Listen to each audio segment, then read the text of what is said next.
उपक्षेत्र तिसरे आरोग्य सर्व स्तरावरील नागरिकांसाठी सुलभ, किफायतशीर व गुणवत्तापूर्ण आरोग्य सेवेची सुनिश्चिती करणे व त्याद्वारे राज्यातील नागरिकांचे सरासरी आयुर्मान वाढविणे यासाठी आरोग्य सेवांचा विस्तार करून ती शेवटच्या टप्प्यापर्यंत सर्व नागरिकांना पोहोचवण्याचे उद्दिष्ट आहे। विशेषज्ञ आरोग्य सेवा आणि संशोधनासाठी परिसंस्था म्हणून मेडिसिटीज स्थापन करण्याचे उद्दिष्ट आहे। प्राथमिक, द्वितीयक आणि तृतीयक आरोग्य सेवांचा विस्तार करण्याचे नियोजन आहे। ताणतणाव, जीवनशैलीजन्य आजार, मानसिक आरोग्य तसेच प्रतिबंधात्मक आरोग्य सेवेसाठी सातारा जिल्ह्यातील दरे परिसरात निसर्गोपचार केंद्र उभारण्यात येईल। तसेच मुंबई महानगर परिसरात वैदिक ज्ञान, संगीत, परंपरेवर आधारित वेलनेस उत्कृष्टता केंद्र विकसित करण्यात येईल। कर्करोग, मधुमेह व हृदयविकार यासारख्या आजारांचे लवकर निदान करण्याकरता एशियाई विकास बँकेच्या सहाय्यतेतून ग्रामीण भागात दरवर्षी तपासणी मोहीम राबवण्यासाठी 4,500 कोटी रुपये किमतीची प्रगती योजना प्रस्तावित आहे।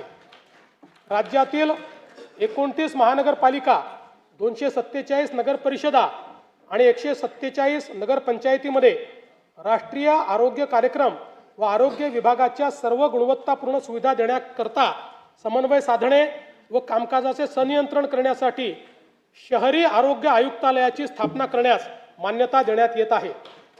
राज्यात डिजिटल सार्वजनिक आरोग्य परिसंस्था निर्माण करण्यासाठी महाराष्ट्र डिजिटल आरोग्य तंत्रज्ञान अभियान राबविण्यात येईल। यामुळे रिअल टाइम डॅशबोर्डच्या आधारे प्रभावी निर्णय प्रक्रिया आणि संनियंत्रण करणे शक्य होईल।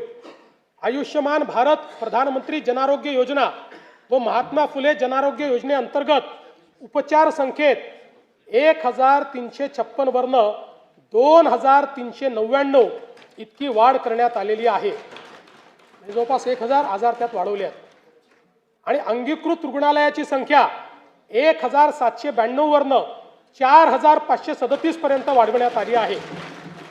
या योजनेअंतर्गत जास्त खर्च होणाऱ्या 9 प्रकारच्या अवयव प्रत्यारोपणाच्या उपचारासाठी 22 लाख रुपयेपर्यंतची रक्कम राज्य आरोग्य हमी सोसायटीच्या निधीतून देण्यास मान्यता देण्यात आलेली आहे।